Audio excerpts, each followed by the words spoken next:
Think we're live, boys. No so post show. Ryan, you're on mute, buddy. So I had to pick you up there. You know, some of us are rusty. Jesse Ventura, Ryan Gray. It's a little rust coming off here. All right, we're here for the North-South Connection post show. No so post show for the Saturday night's main event. Here with the Wrestling War Zone crew, Justin and Chad. What's going on, guys? All right, we're here to cover June 9th, 1997. Yeah, Fleet Center, big one. Yeah, big one. Actually, what edition number of Saturday night's main event do you think this is? Oh, I actually looked it up. What was it, like 37 or something like that, I think. Right on the nose, right on the dot. I mean, I cheated. It's going to be close to Clash, right? What was the last Clash? Wasn't it like 36? There may have only been 36 of those. Yeah, all right. So if it surpassed the Clash, there you go. So who knew that they were the same amount before that? Maybe they have to bring back Cash now. So, well, they had it for a while as a pay-per-view, right? But not as a 35 clashes. Oh, there you go. Yeah. And we'll be covering number 35 soon on Wrestling Warzone, coming up fast. Yep. Cool. Big nostalgia night for me. I got a Baja Blast I'm drinking. I watched Interstellar in the theater, so just a full retro day all around. There you go. All right, get ready for it. Basketball.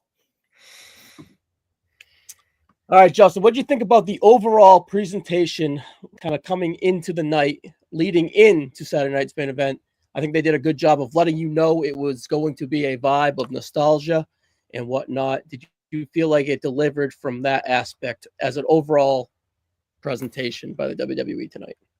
So I think it started that way. Like the opening was awesome with they mixed both the Saturday night's main event theme plus Emotion, which was really cool. That old school TV with the static and the clips was awesome.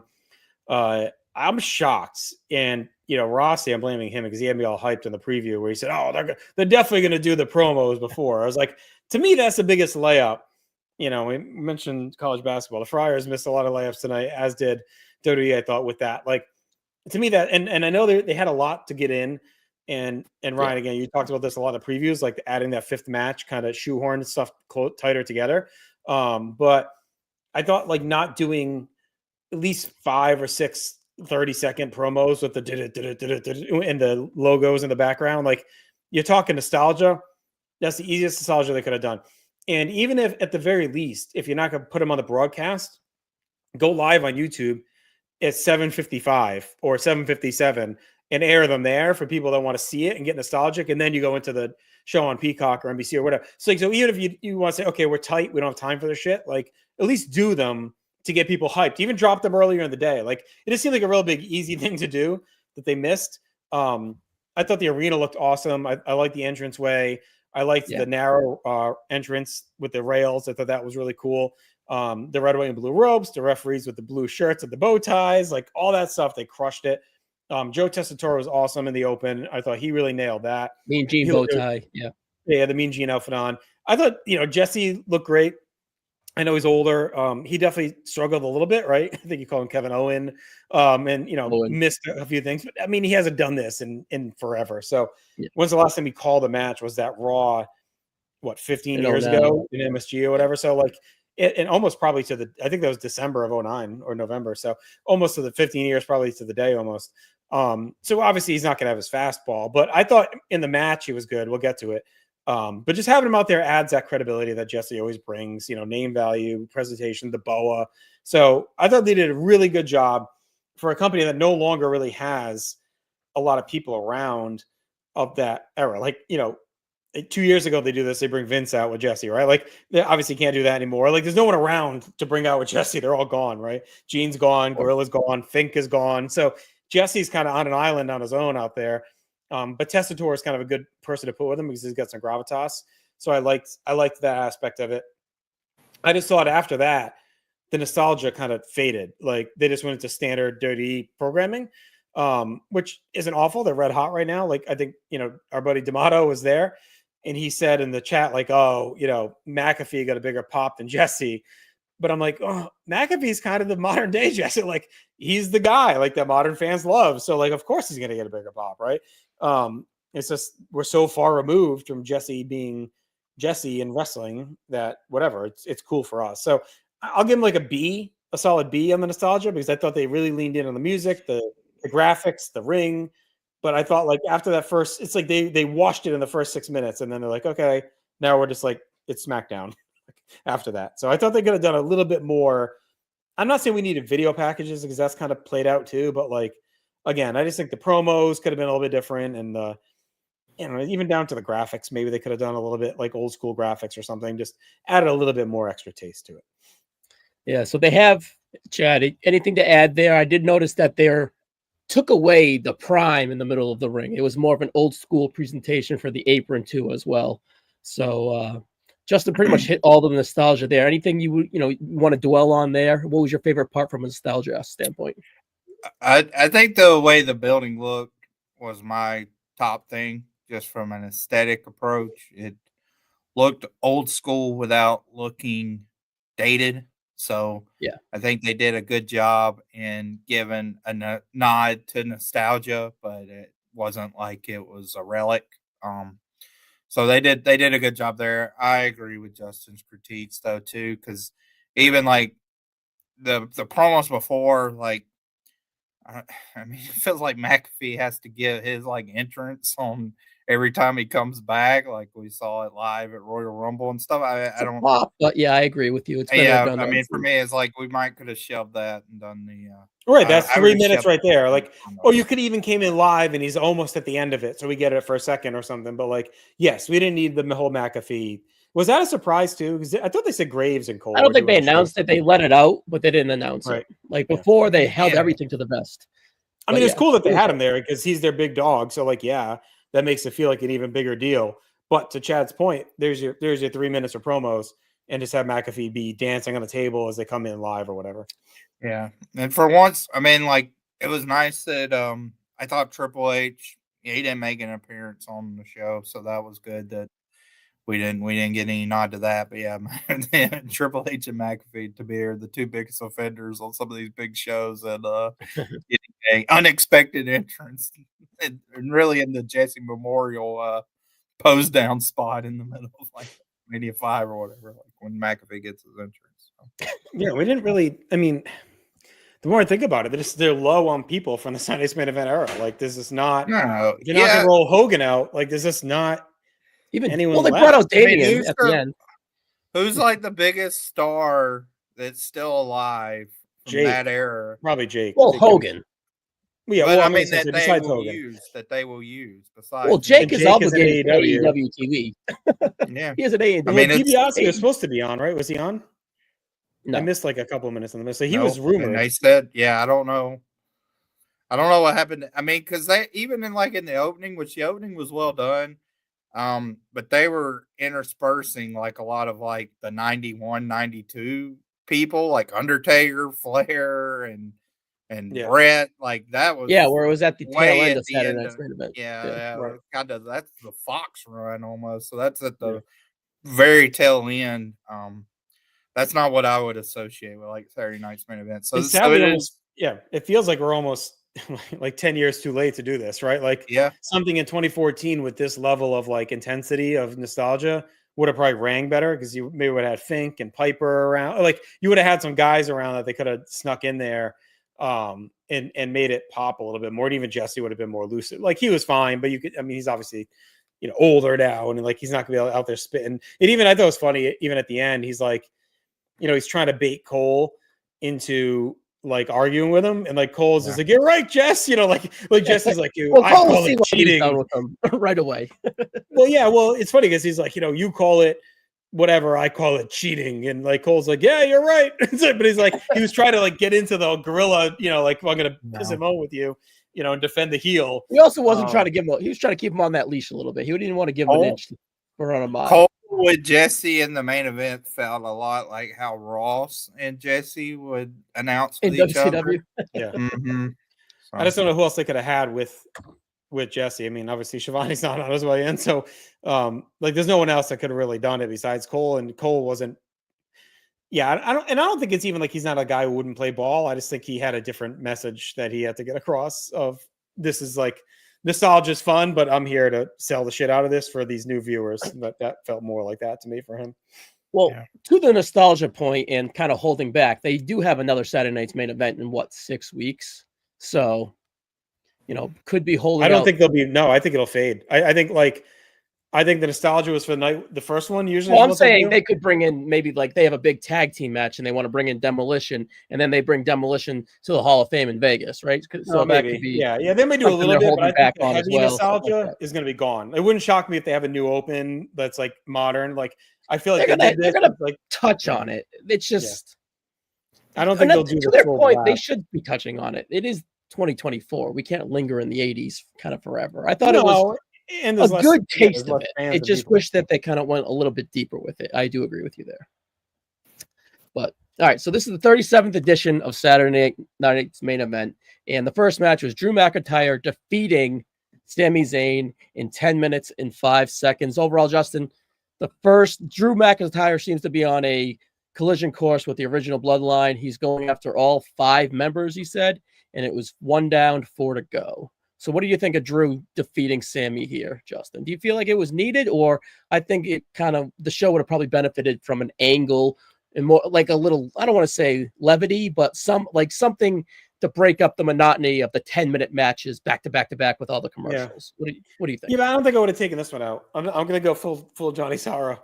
And I was watching with not fans, but we did. We had some friends over that weren't fans, but I wanted to watch it so I could do this. So I put it on, and my buddy who was here was like, he watching the Attitude Era, right? But he's humoring me and watching it. And he actually kind of got into the match. He was like, oh, it was like explaining who Drew McIntyre was a little bit, Sami Zayn. So I actually thought they were 2 compelling workers to have out there because they had unique looks.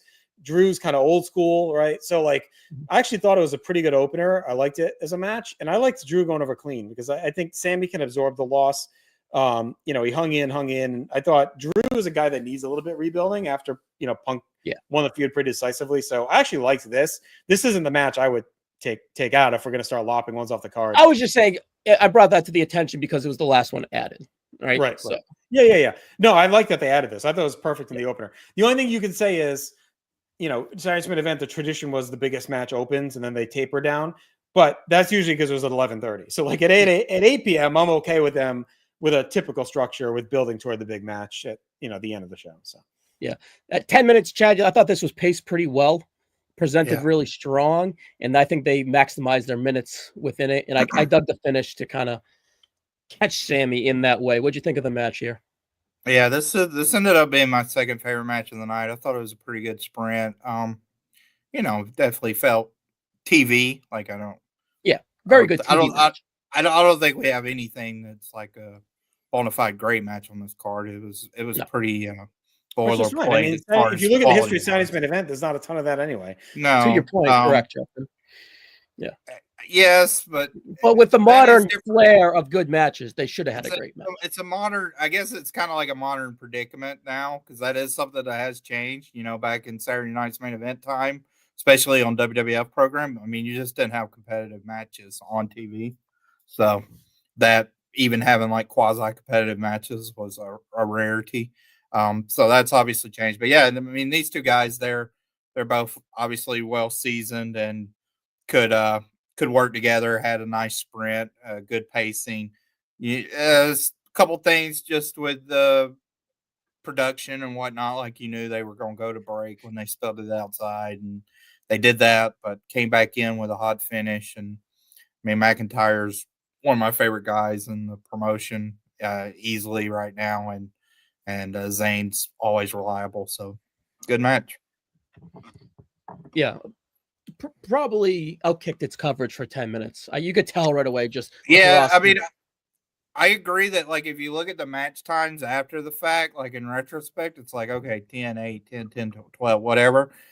So it got a little monotonous towards the end, but this being first, like when it happened, I was like, okay, like this is more spirited, and okay, we're going. So I enjoyed it. Real quick, as I say, we just got a comment. We'll read when we get to that match. But if you're watching on YouTube with us live, comment in the box there. We're going to answer questions and comments as we go. So just want to slip that in for anyone who's watching here. This is the first time. We do have a comment pending we'll get to as we get to that match. Yep. So one match match. We got one commercial in the middle of pretty much each match. And coming out of the commercial after this match, we saw Tito, Jimmy Hart, and Rich Herring. Arriba.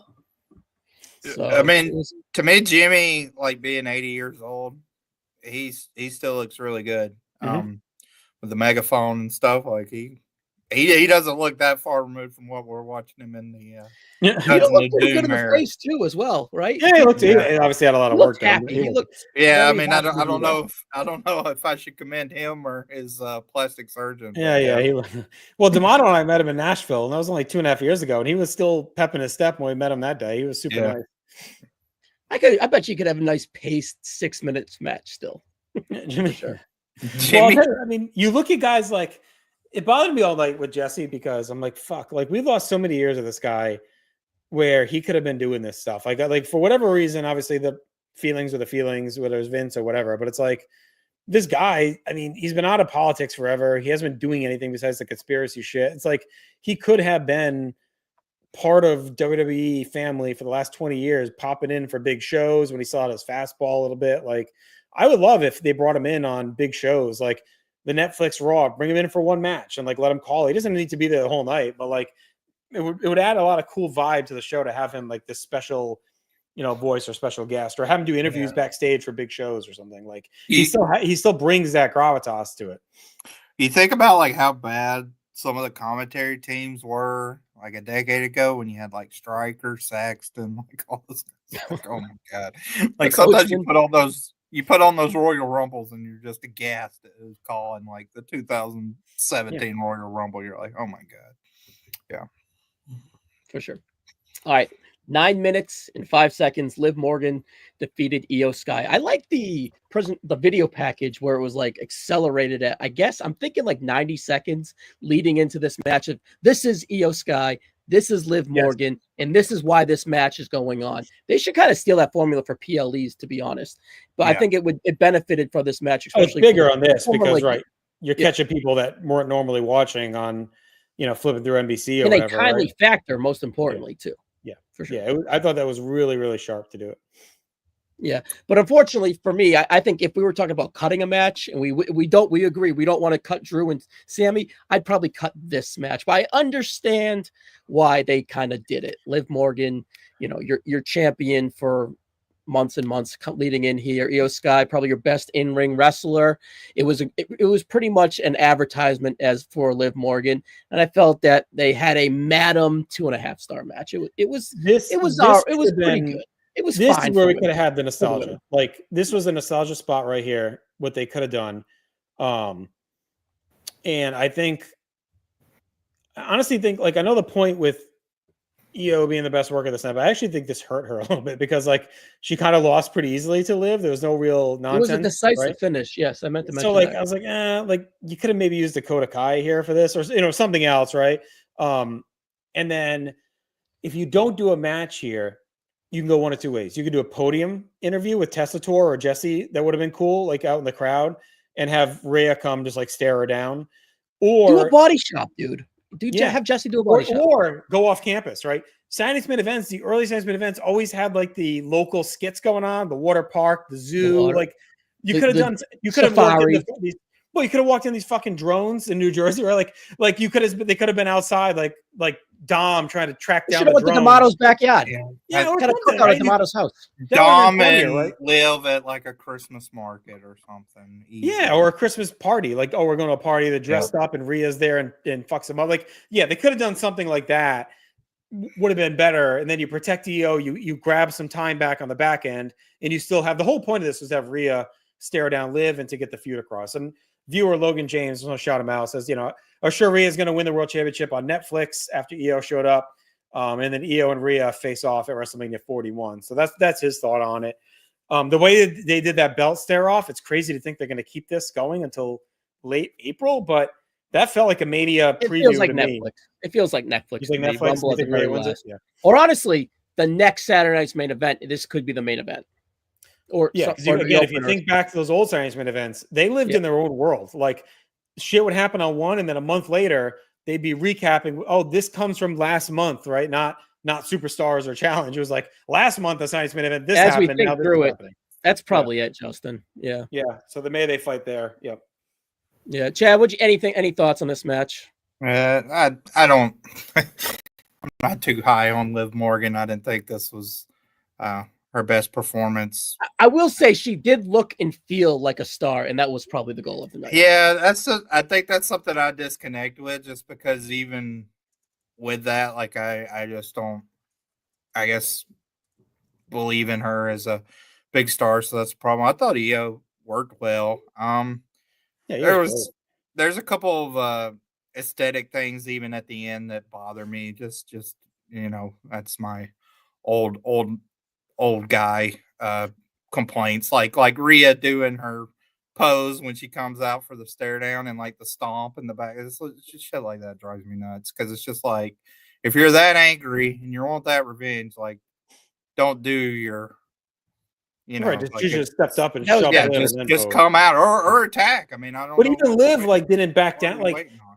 the way she stood there and let her do it, it was like Yeah, it almost felt like they were trying to do like a UFC weigh-in promo like Yeah. thing, like with a stare down. They pose to the picture or whatever, and that's all that was. Like we just said, that was like purely face-to-face pose to hype either Raw, yeah. Science Main Event, Mania, whatever it is. Like that was all right. Let's get you guys at the belt staring at each other so we could put it in all the video packages. Yeah, I mean, to me, this definitely felt like a show that coming out of, they wanted you to feel like Cody's the main male star, and then on the female side, it's Liv and Rhea. Because even like after the fact, Jesse put over Liv Morgan when they went really back like to her. him. Even I mean, it's like I was like, come on, Jess. Like, probably the first match you'd seen of her. So Right. I guess he impressed her. She Never impressed know him. when. Yeah. I got a thing for blondes. But all right, so we got the video package for the women's presentation. I like how they did the tail of the tape, right? But I will have to say, if Finn Balor's 5'11", I am 5'11" as well. Yeah, 5'11". That was tough. That's what they listed Finn Balor. I didn't as, even 5'11". notice that. Yeah. You guys didn't hit your growth spurts yet either. You're good. We are both 5'7", 5'8", for sure. Yeah. Same abs, by the way. The short prince and the short king, you and him. 11 minutes and 5 seconds. Gunther defeats Finn and Priest. Power bombing Priest on the ring apron, or excuse me, the ring steps, and then accelerating in the ring, drop down, power bomb, pin on Finn. Chad, let's start with you. Sprint. I thought I had some really good spots in between. I like how Gunther still got his quote unquote shit in. I thought Prince, I think Finn Balor moved well between the two big men, and it was a pretty good 3.25 star triple threat match for a TV match. What's it? I thought it was okay. To me, like when I think of somebody like Gunther, and if you're hoping to attract just maybe some new eyeballs, I would have put him in more of like a signature showcase for him, to where he could have really beat up somebody here. Show us who he is. Yeah, there was more. Do a non-title match against whatever Gable or something. I don't know, like somebody could just kick the shit out of. That's Dominic like feisty, Mysterio. but like someone that's feisty, but that can even McDonough, like what I mean, like that you can kick the shit out of. McDonough may actually been okay, like, and then they could have done the Finn match on Raw or whatever instead. But at least McDonough's tied into the Judgment Day stuff. Yeah, but we didn't get. He was fine here. Like positioning wise, he did well, and the match it kept along. It just, it felt more like a 3-way TV match. And I didn't get the sense coming out of it that, I mean, I like Gunther, like, again, along with like McIntyre, he's one of my favorite guys in the promotion. But I've been watching him since he was Pudgy Walter, so I got 16 years with this guy. That's what I want to see. But I think that also resonates, because that's somebody that's different. Like, that's he stood out. Like I said, I was watching with non-fans, and when he did the powerbomb on the steps, and then the finish, like my body was like, oh shit, like that was really cool. And like I was kind of like, yeah, this guy's like really good, kicks the crap at everyone. So he definitely stood out. I also should mention EO's stiff shots to Liv in the replay, like that popped the room as well. Yeah, Yeah, the everyone were replay like, looked "Oh, good with fuck." that knee. Yeah, like, oh shit, that looks real. You know, they like had good right, that's moments. what They they just said. lacked any heat, any sustainable whatever. Dominic Johnson, Jimmy Hart, loudest pop of the legends, baby. Absolutely Is right. that D'Amato's burner? I mean, of all the wrestlers and personalities was there, I mean, I don't think it's a shock that Jimmy would have gotten the. I don't know if he's The Bird, including if I was in the Jesse arena, the that. Birdman would have, but Yeah. I mean, Speaking of from the short pecking order we- standpoint, pecking you know, you, the Bird, he would have been the highest. But what do you think? Like, what is Priest? What is Finn? I'm over the Judgment Day stuff. Yeah. Especially from that side of the Judgment Day. I feel like we're in this transfer portal. I think just throwing Priest on SmackDown He's gonna get away just from letting these him guys. spread his wings away from the Judgment Day, because they're going to need upper mid card guys or even main eventers as he is. I think he'll thrive on SmackDown. Just get away from Dom, get away from Finn, It get feels away like a from Matt all this. Hardy Edge situation, like where it's like they finally broke them up in the draft because like, okay, as long as they're together, they got to be fighting and feuding. So it's like as long as him and Finn are together, they have to be at war. It feels like. So yeah, I'd get them the fuck away from each other. Like Judgment Day is almost 3 years old. I mean, I was watching Hell in a Cell 22 this weekend, and it was like. It was the match on that show was Edge. Chad, do you want to take a guess? It was a 6-person match. no clue. And I do you don't remember know. Ryan? Was it Edge? Was it Edge and Phoenix versus Rhea and Priest? No, this is pre-breakup. So it's Edge, Priest, and Rhea versus Liv, AJ, and Finn. yes, like, and that's how long this has been going. It was like AJ Styles, Finn Balor, Liv Morgan against I the think Finn Judgment Day. joins the night after on Raw. Yeah, Yeah, like so. That, I mean, like that's how long this has been cooking. You know, so I like them as a stable. I think they're one of the most successful stables they've had in the modern era. Like, there's no doubt about it. Like they I like how overkick it their keeps coverage by evolving. far. It just needs to evolve past Priest. Like he can't keep lingering here because it's starting to hurt him as a star, in my opinion. Yeah, But- he needs to move on. He needs to go the other way. I think him and Cody could have a fun like mini feud if they do something with them. That could be a fun science main event match too. Cody and Priest. They haven't really crossed paths at all. Yeah. So overall, 3.25 star match for a very good TV match, but that's a disappointment on paper. You look at it, you're like, that should be fucking awesome. Yeah, and but honestly, your expectations going into this should not have been higher because you knew it was 5 matches Matches in 2 well, the hours. fifth 2 match killed it. hours with nostalgia. So like it was never going to be better than that. Like so, it's like going into a whatever TV and thinking Yeah. this is going to be a classic. It just wasn't. I mean, There's we're one match should stand out at the end, and we don't have that. Really. Not with that many. But- yeah. I mean, we went to WrestleMania and night 1. The video package and entrances that was 40 minutes. Like we timed it. So I mean, they condensed the video packages and the entrances and everything here. And they had to condense the matches too because Yeah.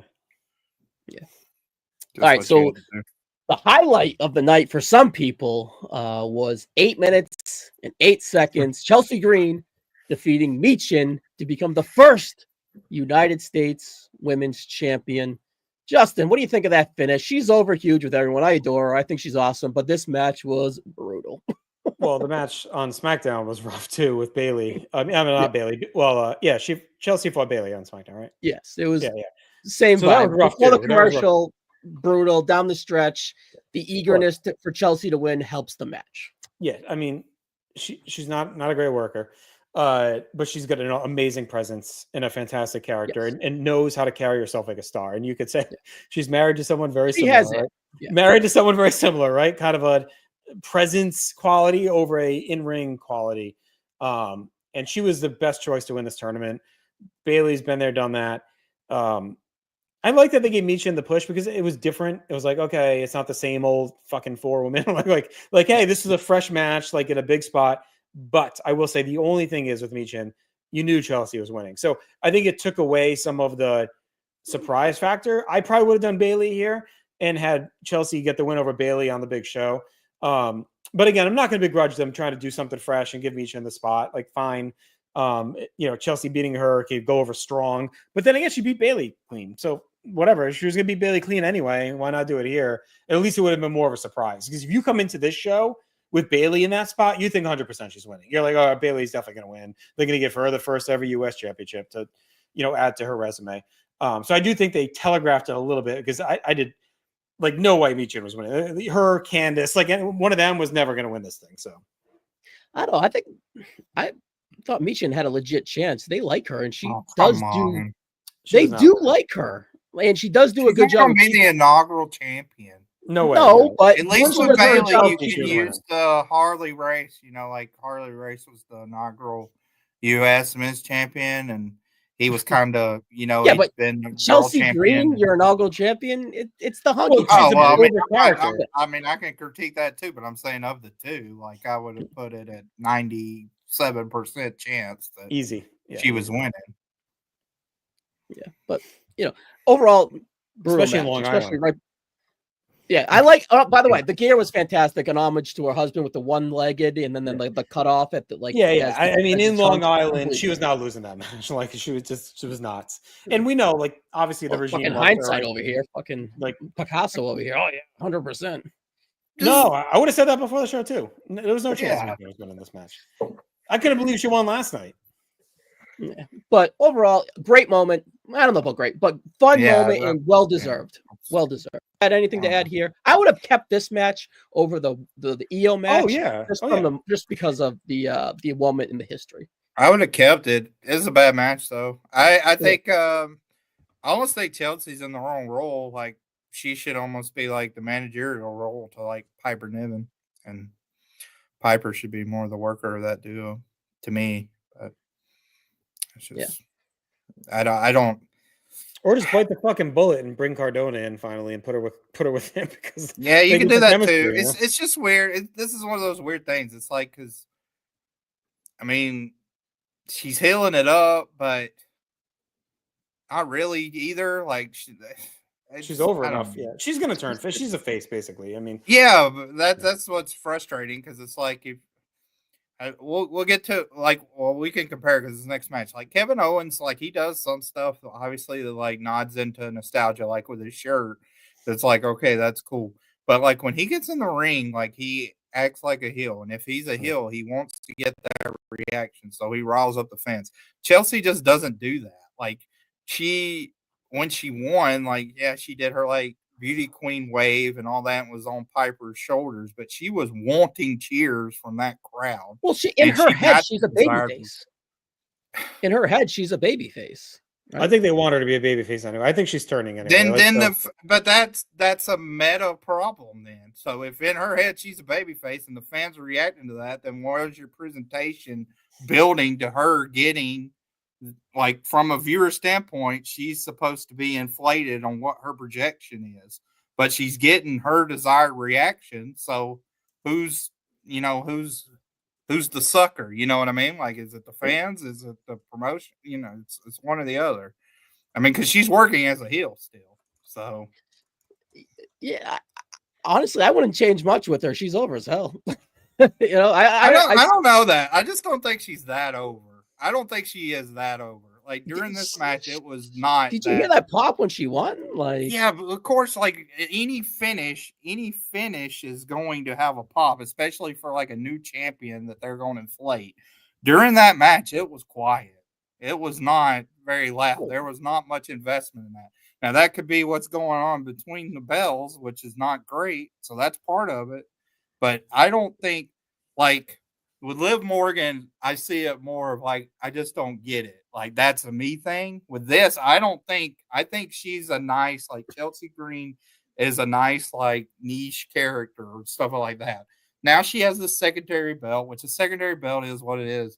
But I definitely don't think she's somebody you want to project into like that one of your like cornerstones in a promotion.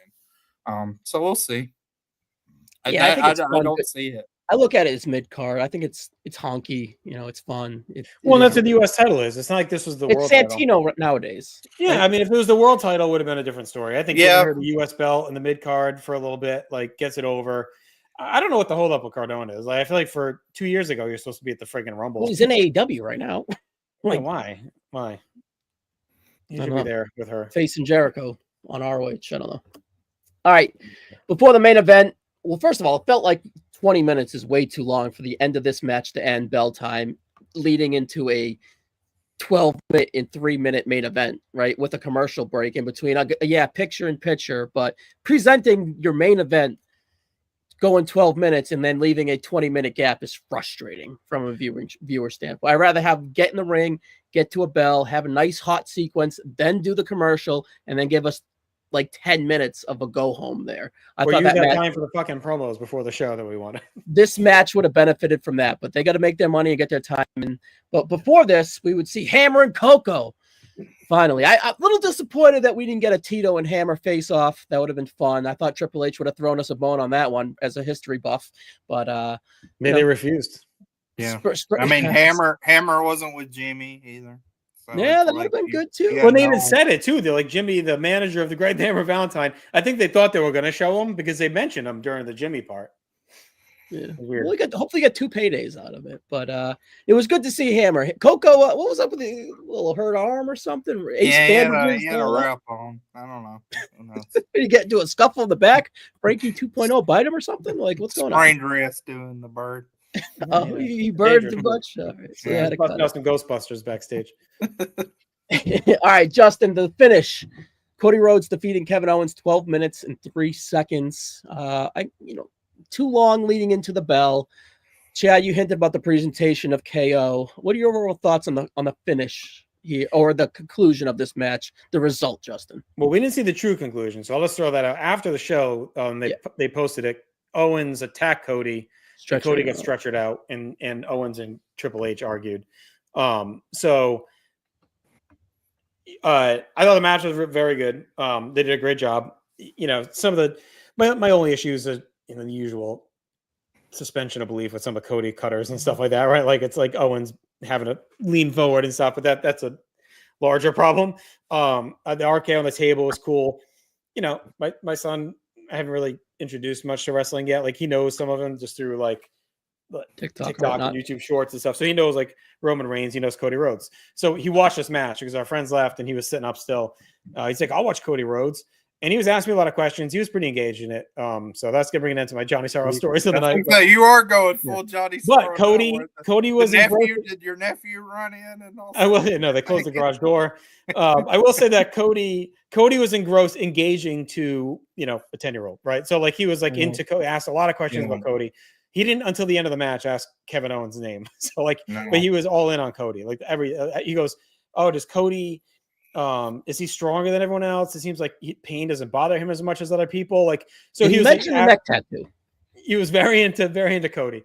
So this is a good showcase for Cody. Owens is a perfect guy to put him with to show off on national TV. I'm actually surprised they did the pinfall. And look, I'll commend them for not doing a fuck finish and give us an actual finish. But it felt right for the Chad. I was thinking we just talked about King of the Ring 97 on Wrestling Warzone, right? And we do that every other Monday, North South Connection. So we were in our free Patreon. We were just talking about that Shawn Michaels Steve Austin match, which felt similar. I thought that's where they were going. One ref goes down, the other ref goes down, and then we get the brawl and then the end of the show. But we still get the unsatisfying finish, right? Because Owens has a real good bitch, right? He can say he had him beat. This feels 100% like we're getting a rematch on Netflix Raw. Like this felt like this was the springboard to that show, give a taste of what they can do, give a finish for NBC, but do it in a way that KO can bitch. I know SmackDown's not Raw, but I'm guessing they'll do some kind of cross shit for that Raw, or they could do the Rumble for these guys, or the next Saturday night's main event. They could do a cage match or some gimmick. Yeah. So they're gonna do something. Call back to history, be great there. Yeah, they're gonna do something for sure with these two guys, because that to me did not feel like that. I'm just gonna throw up this comment while we're here with Dominic Johnson again. We appreciate it. Sweet review. You guys are making a lot of good points. Absolutely. Needed more nostalgia. Loved hearing Jesse again. Hopefully more of him than just on Science Event. We agree. I think thanks, Dominic. Yeah, thanks for watching and for commenting. Yeah. Chad, off of JT's comment here. What did you think bell to bell? And to your point earlier with kind of baby faces wrestling like heels wrestling like baby faces wanted it. What do you think of Cody's approach here, especially towards the end of it? I thought Cody, I like the finish in of itself with who was presenting the match, because it gave Jesse the opportunity to, this was the Jesse, the kind of his calling card is he would call out Hogan on cheating and doing nefarious things, and that was a problem as you get older in the presentation where it's like, well, Jesse's right, and the promotion in of itself is ignoring it. We'll see. Like, I mean, I think Cody, obviously, I mean, it's 2024, it's not 1985, so Cody has a little more edge than like All-American Hogan, but I like that from the finish point. I thought it was a funny comment where I guess Michael Cole hadn't looked at cage match, but he was asking about the elbows. He asked Jesse about it, and Jesse was like, "Well, actually, I never was wrestling." So I was like, "Yeah, there you go." which it is. I mean, you would have thought that two would have crossed paths. I've never wrestled him, actually. Listen, I don't want to hear any complaints about the 40 years and whatever else we saw out there. I'm luckily have removed myself out of wrestling Twitter completely, but I saw some screenshots of comments being made around, nitpicking, Jesse, whose mind is completely flared and fried, nitpicking how many years he's been commentating or whatever the fuck it was. But yeah, I don't know if that was an attack on him himself or just the revision of WWF, but either way, whatever. I mean, he clearly meant it's been 40 years since Saturday's Main Event. I first commentated. It's obviously what he meant. But I thought this was a fun match. I thought just the way they bumped like off the superplex, very high impact, like bumped well. Could hear the thuds. Shots were landed well. So I mean, these are two like pros. I think Kevin Owens at this point kind of feels like this is what he is in a lot of ways. Like they put up the graphic as he was coming out. It was like he hadn't won a singles championship since 2017. It's like, oh, that's a pretty long time ago. Like that's a long time ago for a promotion that has a lot of singles titles. Kind of around. So that's like someone at WrestleMania 6 still wrestling at WrestleMania 13 and having had one singles title. Right? Yeah, that was. And it feels like he's kind of in this role too. Like a lot of times, like if you need a token, like again, when we saw him at the Royal Rumble, like challenging Roman Reigns, it's like, okay, like we need a challenger. We don't think he's probably going to win, but he's a big enough star where you can maybe win. And, it's more believable than Michin winning the. Michin was the 50-50 coin flip. But you heard it even in your preview, Ryan, with Eller. Like, I feel like you guys were slipping into that. Like, well, Owens could win. He's on this that's why I think they use him, because there is some level of believability that he has the potential to do it, and maybe one of these times he will. I didn't think again for a second that they're taking his belt off. Me either, but they did a good job of putting a fresh coat of paint on Kevin. But to Ted's point, when does that fresh coat of paint start to wear at this level? Right? I think from a booking standpoint, this show was very safe. Mm-hmm. Like they treated this show as an introductory point almost in a lot of ways, which was fine. I think they were successful for kind of their hierarchy and their overarching points of who they wanted to get across. But if they wanted to this is a new era, this is a new Saturday Night's Main Event, and it is tough because it's like you got the Netflix stuff in 2 weeks. So that's another point where they can do that. And we'll see the presentation of that show too. But I mean, this was a placement where if you wanted to have something big happen, you could have had a shocking Kevin Owens victory, and that would have been hey, remember. I think the other thing is it's an interesting time of the year to have this show because historically in WWE, nothing too big usually happens in this gap between Survivor Series and Rumble. And they just don't generally. Kind of needed. I like it actually. There's been years where it's happened. I mean, 99, a lot happened, right? And 03 with Shawn and Triple H. There's been years where they've done stuff, but generally speaking, this is usually a quieter gap. So I just didn't see Owens winning the world title in December with the holiday break coming up, the tape shows coming up, Netflix Raw. If they fought there, or next Saturday's Main Event going into Chamber, maybe something in there. But this felt like, to Chad's point, a safe play, a safe show, lean on the nostalgia, reintroduce this concept to new fans watching maybe on NBC, what it's going to look like, load it up with some big matches, but keep it prim and proper. And go back and look at the first Saturday's Main Event, 1985. And it was about the same concept, right? It was very similar. Was that Hogan and who did he fight in that one? Orton. No, excuse me, Orton Jr. Right, it was Orton, right? So it was very, again, same concept. Orton's kind of a threat coming off of Mania, but not really.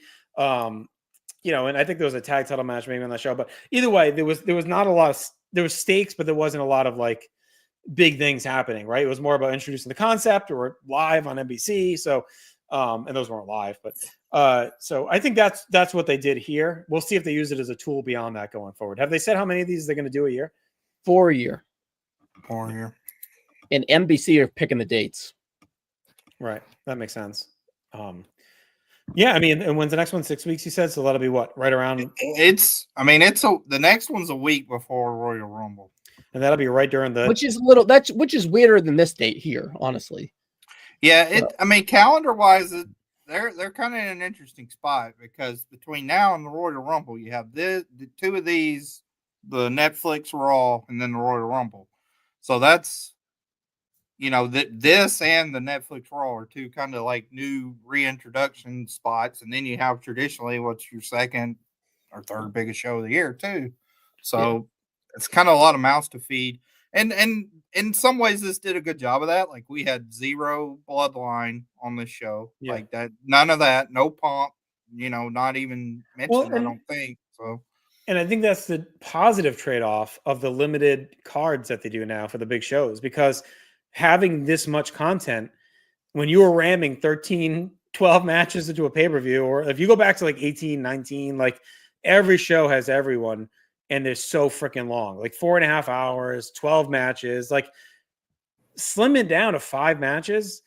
You don't get, and then when you have these shows, you can spread it out, right? So like the guys who saw Survivor Series weren't necessarily here. That'll be different on Raw, different from Rumble. Like, so I think they do a good job of being able to like use these to showcase different people. Like Cody didn't fight a Survivor Series because they hyped the shit out of this match here, right? So it's like they did a good job of separating that to make both feel big without being repetitive.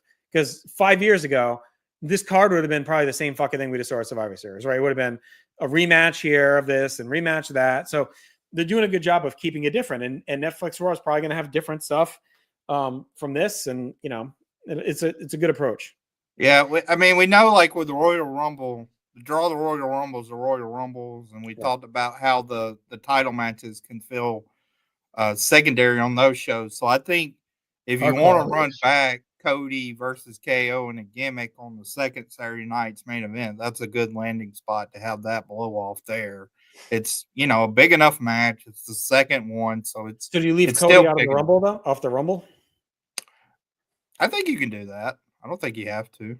Could do him and Sensational Sherry in a spot or something, Like a promo. You could do a segment with him. Cody Rhodes, like. No, but I'm saying. I'm sure he'll be there. But if you do Cody Owens on Saturdday Night event, and he just doesn't have a match with the Rumble because that's his big match for January. Because you're not gonna have 2 feuds going at once with the two of them. Do a talk show thing if you want to do that. I think Liv and Rhea is the match, and perhaps they do this. And they do a big tag. Or they do this at the Rumble, and they do a tag. They do a tag on Saturdday Night event. Yeah. Cody and someone versus Owens and someone, and then the match is at the Rumble. So I think I do like the cage idea though, because of and it would play into what we got into the structure of this match as well. Right. And I think a cage works well for this structure for a 2-hour show too, because you don't.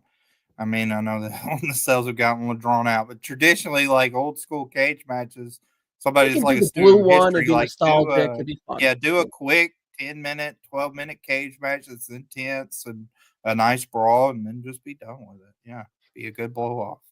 Yeah, I'm curious what we get from like a quality standpoint in San Antonio, because that's a week before a Peacock PLE. This is 2 or 3 weeks before a Netflix thing. So I'm curious if they want a little bit more attention on the second Saturday night's main event for momentum for a Peacock thing, where now all our momentum is heading into Netflix. So I'm curious. I know it's kind of like the NFL where they all should work together, but Peacock is starting to be the uglier event is going to be. I don't know if NBC has. They probably don't have a championship game, right? I'll say this is going to be championship weekend.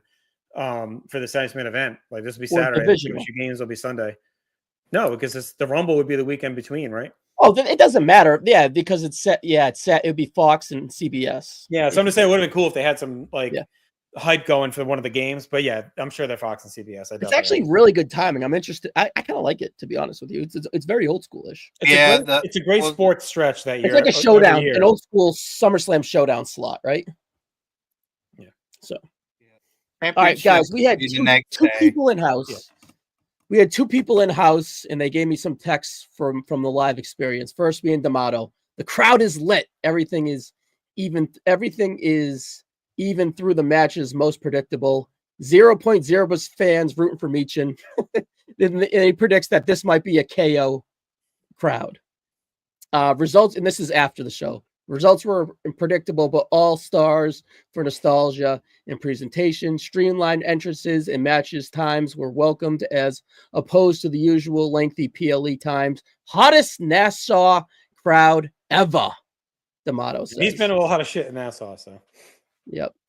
And the second being our buddy Richie Mars. Cody, Chelsea, Sammy, Priest were the loudest pops.